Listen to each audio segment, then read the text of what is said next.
तू सिंह और नाग को कुचलेगा, तू जवान सिंह और अजगर को लताड़ेगा। बृहस्पतिवार 16 अक्टूबर 2025।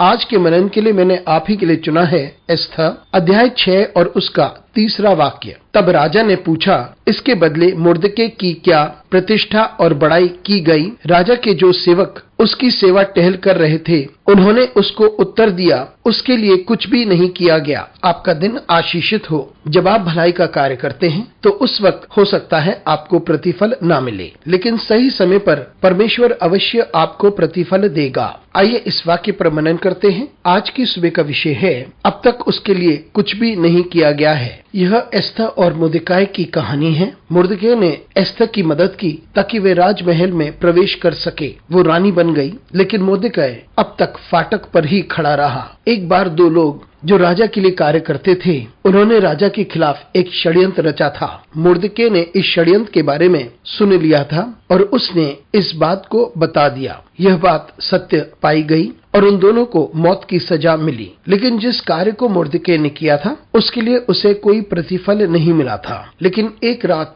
जब राजा को नींद नहीं आई तो उसने कहा कि राजाओं के इतिहास की किताब में से पढ़ा जाए। और जब उन्होंने उस पुस्तक को पढ़ा, उन्होंने मुर्दकाई के इस कार्य के बारे में भी पढ़ा जहां उसने राजा की जान बचाई। राजा ने प्रश्न पूछा, क्या मुर्दकाई के लिए कुछ किया गया? और उन्होंने बताया कि मुर्दकाई के सम्मान में कुछ नहीं किया गया। मित्रों, जब हम भलाई का कार्य करते हैं तो बहुत बार ऐसा होता है कि हमें उसका कोई प्रतिफल नहीं मिलता, उससे कोई पहचान भी नहीं मिलती। और बहुत से लोग हैं जो भलाई का कार्य करते हैं, लेकिन वे हताश हो जाते हैं, निराश हो जाते हैं, क्योंकि उसका प्रतिफल उन्हें नहीं मिलता, उनकी प्रशंसा नहीं होती और न ही उनको उस कार्य के लिए पहचाना जाता है। लेकिन आपके भलाई के कार्य करने के बाद प्रशंसा लोगों के द्वारा आनी चाहिए, यह जरूरी नहीं है। आपका प्रतिफल परमेश्वर की ओर से आता है और जब वे परमेश्वर की ओर से आता है वह अनंत काल तक बना रहेगा। इसलिए हम निरंतर भलाई करते रहें, परमेश्वर की ओर निहारें और उसी को महिमा दें, क्योंकि परमेश्वर ही